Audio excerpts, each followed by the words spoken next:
Case का बहुत जिक्र आया है लगभग हर चैप्टर में, केशवानंद भारती। जरा हमारे दर्शकों को इस केस के बारे में बता दीजिए कि ये कितना ऐतिहासिक है इस देश में, शायद सबसे ऐतिहासिक case, if I can say so. Yes, absolutely. ये केशवानंद भारती केस जो 1973 में डिसाइड हुआ, 24 अप्रैल, और आप ही का पेपर ने जी, जब इसका 50 इयर्स कंप्लीट हुआ इस केस का जी, अपूर्वा जी ने एक सीरीज कैरी किया इंडियन एक्सप्रेस में। जी, इंडियन एक्सप्रेस बहुत कमाल की सीरीज है जी, वो। एब्सोल्युटली, जो बाकी न्यूज़पेपर्स ने मिस किया। तो इसका इंपॉर्टेंस ये है कि कॉन्स्टिट्यूशन को अमेंड करना ये संसद का हक है, लेकिन उस पर कुछ लिमिटेशंस हैं कि नहीं। एक तो कॉन्स्टिट्यूशन एक स्पेशल प्रोसीजर प्रोवाइड करता है, 2/3 मेजॉरिटी, और जब स्टेट्स के राइट्स अफेक्ट होते हैं तो ratification by half the states. लेकिन ये पावर कहां तक जा सकता है, यही इस केस में डिसाइड हुआ।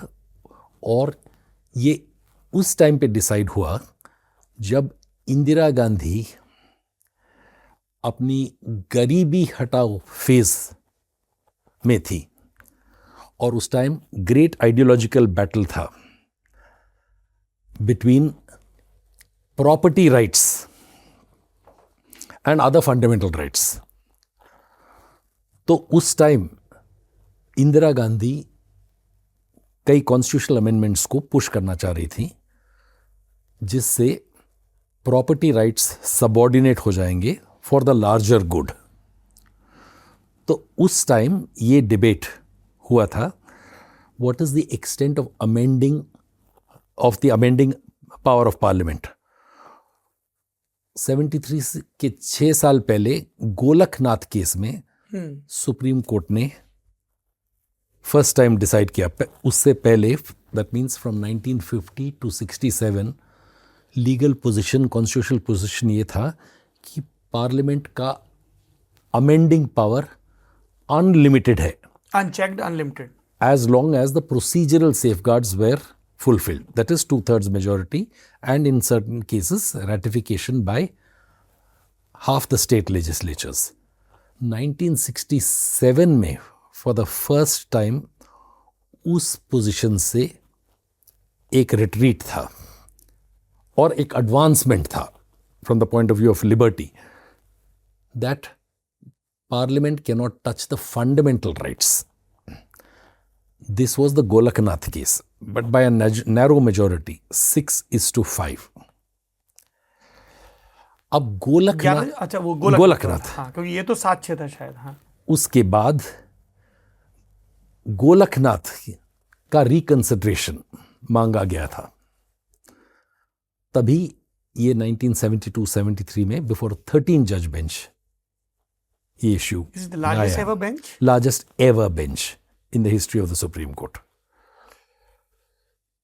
So Supreme Court ने contours lay down किया, but again by a wafer thin majority, 7:6, जिसमें स्वर्गीय HR खन्ना, जिनको हम सेलिब्रेट करते हैं for other reasons, because ADM Jabalpur case में उन्होंने प्रो लिबर्टी स्टांस लिया और डिसेंट किया, तो उनका डिसाइडिंग वोट था। और सम एंड सब्सटेंस ये था कि parliament in exercise of its amending power can amend any part of the constitution, which means Golaknath was overruled. Fundamental rights can also be touched, provided the basic structure of the constitution is not destroyed. In real terms मैं आपको बताता हूं इसका meaning क्या है। Parliamentary democracy, हम parliamentary democracy में जी रहे हैं। Can Parliament, because it represents the will of the people, decide by a 2/3 majority that India will become a monarchy? Right? Can Parliament decide that India will become a theocratic state? These are the real situations बिल्कुल, which unlimited amending power can lead to. Therefore, this was an important check. And from 1973, यही law of the land रहा है कि basic structure cannot be changed. And नहीं तो अभी तक India Hindu राष्ट्र बन जाता. संविधान के मूल ढांचे के साथ संसद भी छेड़छाड़ नहीं कर सकती है.